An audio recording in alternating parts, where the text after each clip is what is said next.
I said, God, please, I cannot do this again. Hi everyone, welcome back to my channel. My name is Ele. If you are new on here, welcome. If you are an OD, a Goldie, welcome back.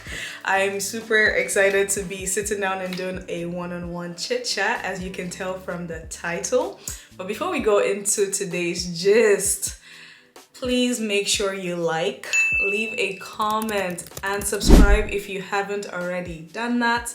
It is a fun place to be right here with me. All right, so from the title, you can tell I will be talking on my spousal visa process, which is the process my husband and I decided to go through. As most of you know, 𝗖𝗢𝗧𝗧𝗧, which is my husband, and I, we have been in a long distance relationship. We connected over COVID, long distance. He was in the US and I in Nigeria. So we started talking long distance. We started dating long distance.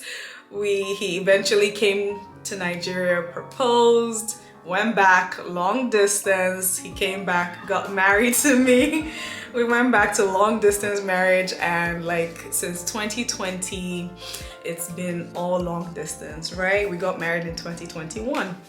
So I just want to give you all like an update on all of that.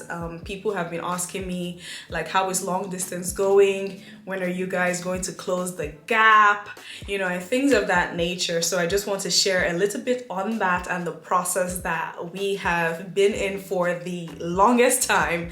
So we decided to go the spousal visa route as opposed to the fiance visa route. Initially, my expectation, because once, you know, we knew we wanted to be in a relationship, be together, it was very important that we were in similar, you know, in the same environment and things of that nature. However, he lived in the US, right? And I live in Nigeria, and I had to, you know, we had to figure that out. So for me, I was like, what will get us together the quickest, right? And that would have been the fiance visa. So I was like, perfect, let's do that.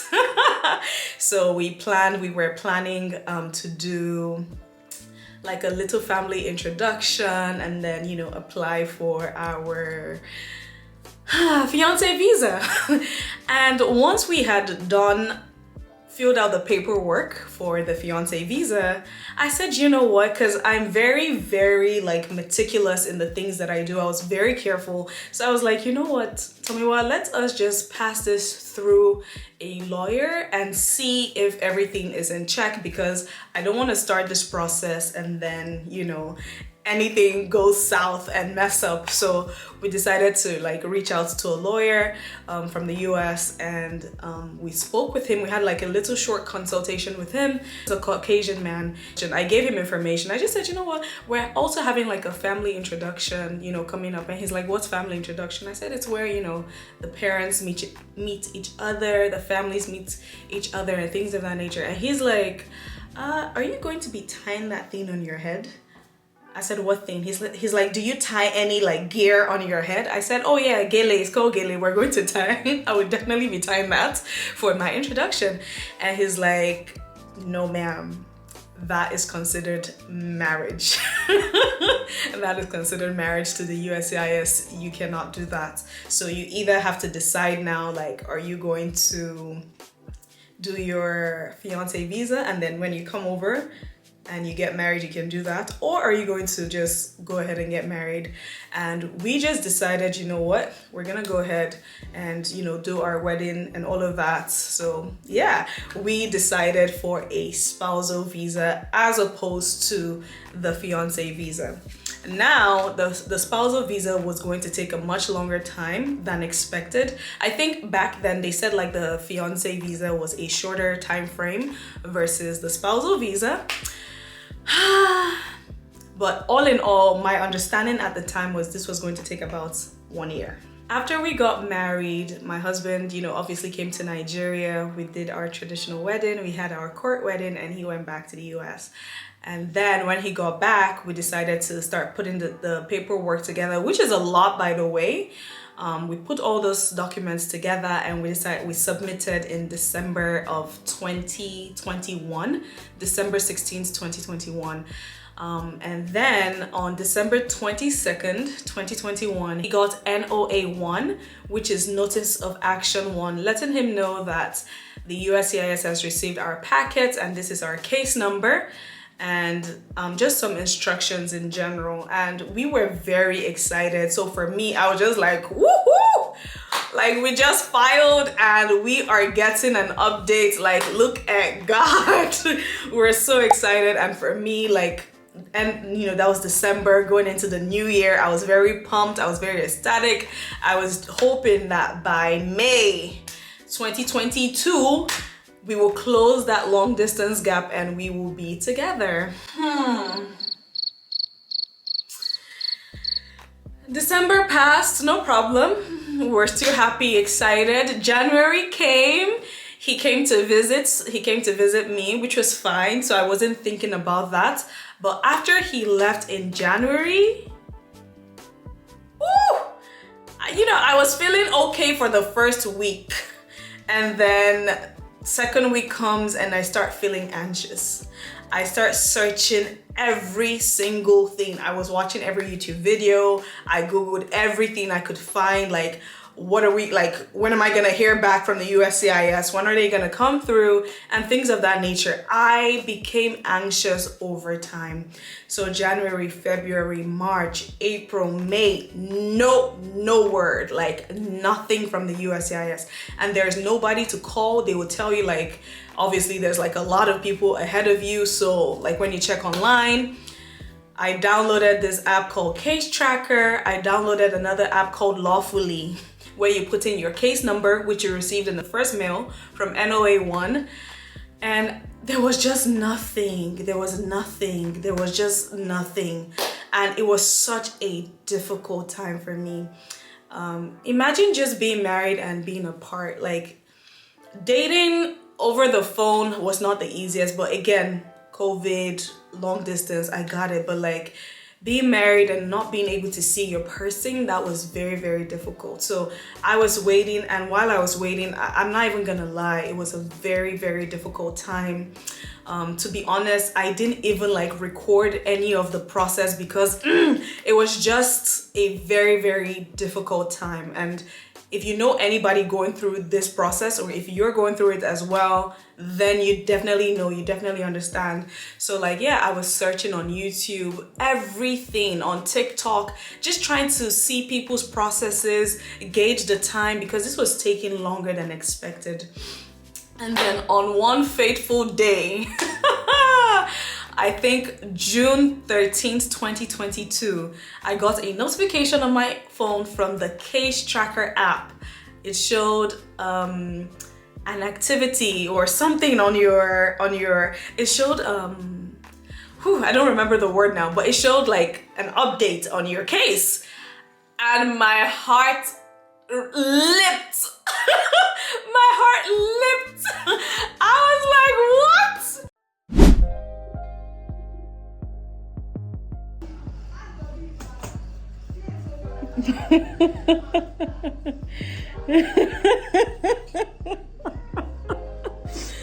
So today is June 17th, 2022, and I want to say on the 13th of June, USCIS finally put an update on our case, and for almost 6 months, we didn't hear anything in regards to spousal visa. And about 4 days ago, we got news that they were actively reviewing our case, and I was super excited when I saw that update on the app. I'm just super grateful to God, and I'm just praying that I hear back from them really soon with the approval of my IR130, because this long distance is not it at all. But I'm so grateful that after 6 months, we finally heard some news, even though it's not what we want yet, but just seeing progress just made my heart so happy. So yeah, just praying and waiting. I didn't even have the words. My heart leaped for joy. We were excited, you know, we let our family know, like, you know, just our immediate family, let them know, like, okay, we've gotten, like, you know, our case is being actively reviewed. So we're very hopeful. So this was, you know, June of 2022. We're very hopeful, very excited, and just looking forward to the next step. So when I searched online, some people were like, after they got that first actively reviewing, the next, you know, it was like in 2 days. Some people said 4 days. Some people said like a week after their case was approved. And I was like so hopeful, waiting every single day to get the second one. Like I was anxiously looking at my phone. You guys. June, July, August, September, October, November, December. All I can say is it is well with my soul. Yeah. Absolutely nothing. I was in pain. Like I was emotionally downcast. I was in severe distress. I'm living in pains. I'm emotionally stressed. I'm emotionally downcast. I am so confused. Oh my God, it was just a lot. It was just a whole lot. And I believe he came back to see me that year, maybe like, I think he came 3 times that year in 2022, but it was such a difficult time. So I went to search online again. I went to my USCIS platform. I logged in, I checked my service center, and I was in Nebraska Service Center. Because at this point I was trying to like just figure out like what's going on. Why is this delaying so much? I checked and I saw that I was in Nebraska Service Center, and Nebraska Service Center at the time was the fastest service center. It took about 5 months for them to approve your case and send you to the next step of this whole spousal visa process. However, when I checked, it showed me the processing time was 5 months, and I didn't understand. So at this point I start calling them, trying to escalate my case. I asked my husband to reach out to his congressman, you know, to see what they could do, like just do something else about this, because no, this is getting too much. It's outside the processing time. And then when I called them, the agent I spoke with told me, oh, your service center is Potomac Service Center and not Nebraska. Potomac Service Center was about 13 months to get an approval from the day you submitted. And at this point, I think I was like in the 11th or 12th month mark. So it is January 13th, 2023.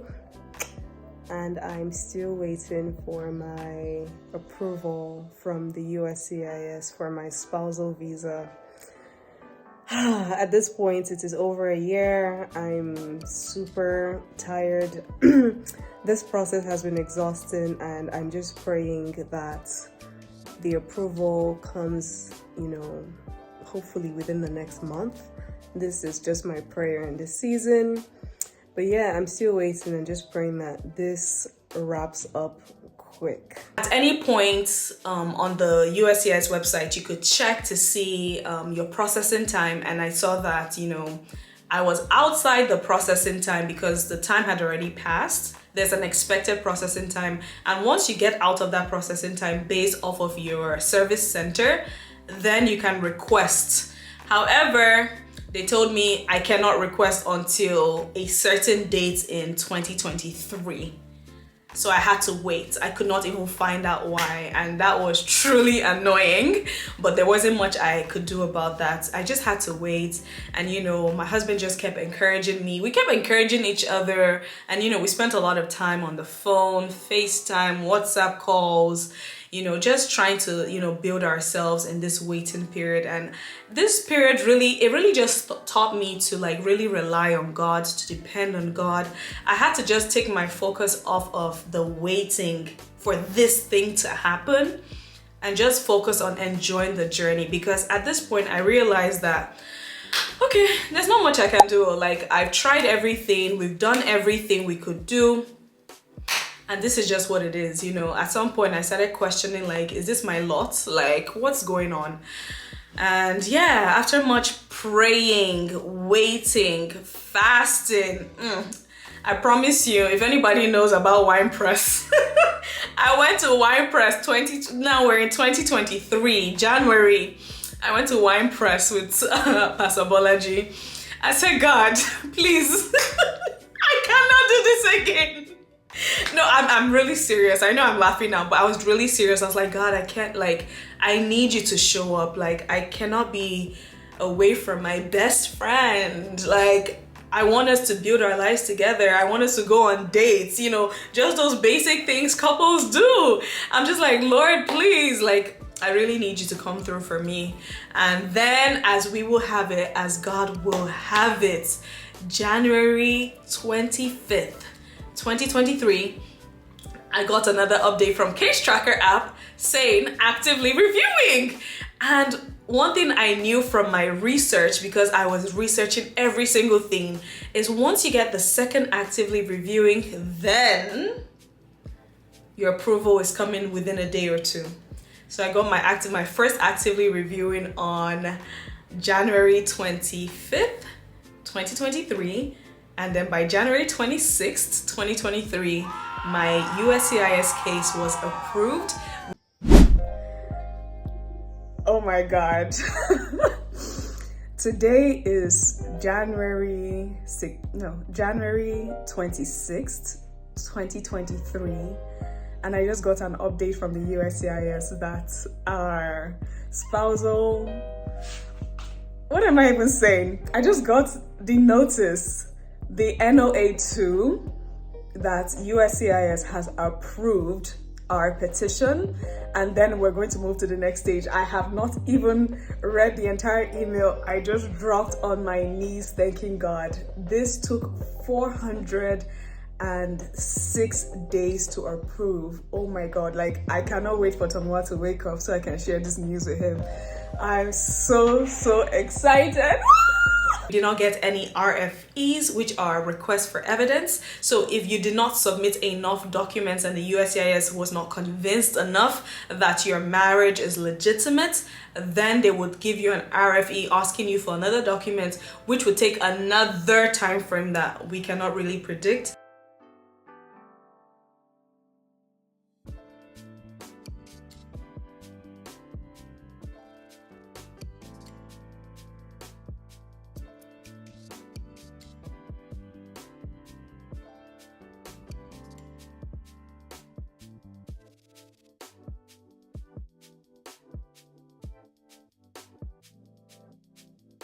My USCIS petition was approved and we could go on to the next stage. My husband and I were so excited. Like, I was just beaming with joy.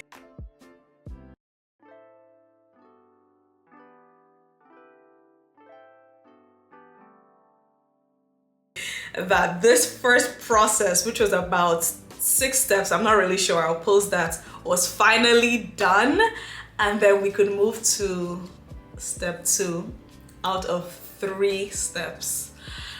Woo! And guess what? Immediately that phase was approved, I knew I had to move quick, because once it comes to the USCIS, you know, Department of State, the quicker you submit your documents, the quicker things move for you. So I knew for the next stage, I had to move really quick. And what I did was I had to get my police reports done, and all the documents that we needed to submit for stage 2, I had already gotten them prior, because I had been waiting this whole time. I wasn't just wasting my time. I got all my documents ready together. I couldn't get the police report early because it did have an expiry date, and once it expires, you had to do it again.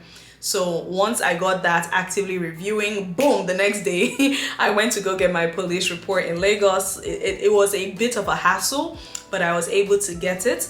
My husband and I, we paid the NVC, which is the National Visa Center. That's the second stage.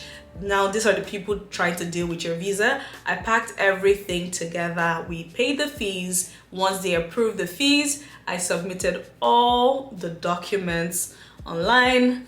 So now waiting for the NVC's feedback on the next steps. Well, I'm going to end my video here, and I'll see you guys and update you as the process comes together. All right, if you know anybody who is in this process, please make sure you share these videos with them, because it's going to be so helpful. If you're in this process yourself or about to start, or if you plan on getting married to someone who is a US citizen or a green card holder, you definitely want to watch these videos. If you have any questions, please leave them in the comment box, in the comments. Yes, in the comments, and I will answer those questions as I can and make more videos as I can as well. All right, guys, until my next video. Bye.